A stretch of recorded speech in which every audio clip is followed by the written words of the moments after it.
The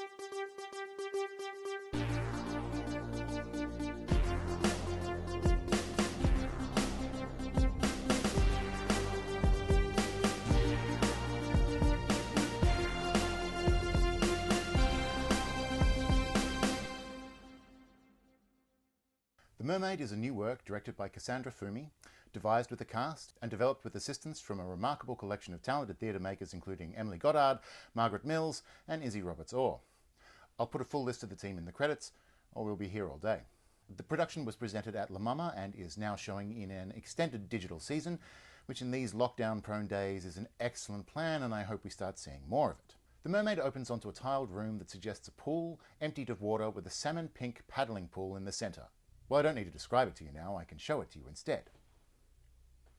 The Mermaid is a deconstruction and reimagining of the Little Mermaid fairy tale that encompasses everything from the Hans Christian Andersen, the Disney film adaptation, the Little Mermaid statue in Copenhagen, TripAdvisor reviews of the statue, the unmade Sofia Coppola film, and more besides. It uses this material to construct an allegory of the experience of women and the LGBTQ+ community as othered bodies and imposed identities, with a sidebar of commentary on environmental issues. A fish out of polluted water tale, as it were. Fumi says of the show, "Community is at the core of this work. The long-form development process has seen our teenage ensemble support each other, grow together, and create an original work that demands that we all look closer at the stories that surround us and consider how they impact us. It's a work that insists on a new kind of fairy tale." The opening monologue, performed by Theo Boltman, introduces us to the show's themes, and I want to talk a little about his performance here because there are moments in the monologue where he flicks his eyes to the camera, acknowledging its presence, though the show is clearly being filmed in front of a live audience. These are tiny but vital moments for a digital viewing, as they draw us in and make us feel like we're part of the action, that this is not just an afterthought as a way to keep going under lockdown. It's remarkable how such little things can demonstrate care for the audience in the space and at home. That said, in a multiple camera setup like this, it might be a help for the actors to have a way to tell which camera is being used at what time so that they can keep that relationship going. I mean, live TV's been doing this for decades with a little red light on each camera. Something like that would help to capitalise on the potential of the form and not lose the home viewer when there are cuts between camera angles. Unfortunately, this attention to the camera only really happens in the opening monologue. It's already done a lot of work to draw me in, but it's a shame to lose it so quickly, especially since there are plenty of opportunities to acknowledge the home audience during all the direct address during the show. The lights go down after the monologue, and the paddling pool, which has a big fishtail at one end, catches the glow from the one light that remains on stage and makes a beautiful aesthetic moment to introduce the mermaid, lying on her stomach with her feet up in the air like a tail and tossing goldfish crackers into her mouth. The soundtrack is ethereal and tense at the same time. It's a high-toned hum with a persistent pulse that becomes a drumbeat as the show goes on.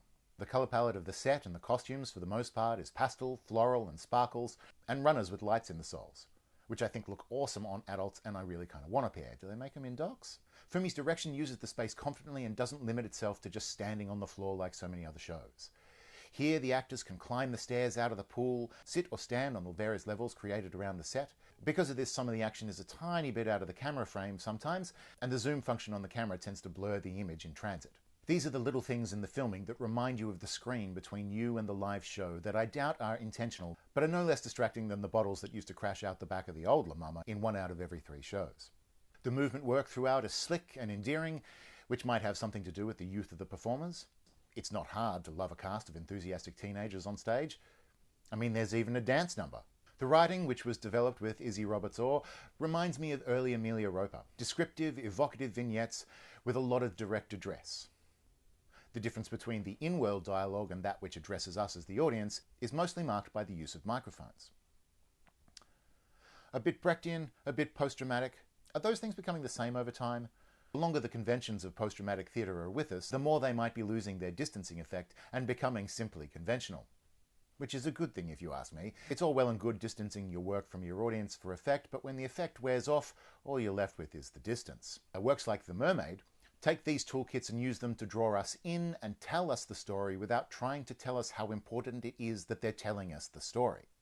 The crackling and squeaking from the paddle pool is a little distracting when listening on headphones, but I imagine it blends into the atmosphere more smoothly in the theatre. Some of the non-mic'd dialogue also struggles against the balance of the soundscape, which again I think is probably fine watching it in the space. A couple of the actors also need to slow down a bit when they're on the mic to help with clarity. I know, the irony, and I'm a hypocrite. The story of the vandalism that the Little Mermaid statue regularly goes through actually makes me feel bad for a lump of metal. And God, that Ariel mask is going to haunt my nightmares. I'm kidding, I don't sleep well enough for nightmares. Those masks also make it hard to hear some of the text, especially over the mics, which means they don't quite catch the context to some of the show. Mainly the 90s hip-hop dance section that introduces the prince and the significance of the tennis balls. It looked cool, but I don't know what was going on because I missed the description. Rachel Burke's lighting in this thing is gorgeous, and the gentle drop of soap bubbles like flitter through the space is magical, if maybe used one too many times for my taste. Some of the acting isn't always connected to the text, and the actor's not quite grounded, but it feels like that's probably just youth and inexperience, and now I guess I'm being really picky. I mean, this is an easy show for me to like. This is my kind of show. Magical, evocative, endearing, touching theatre in an intimate space. A terrific show that translates really pretty well to the digital experience. If you didn't get to see it in the theatre, go watch the digital version now. It's absolutely worth it, even on a laptop.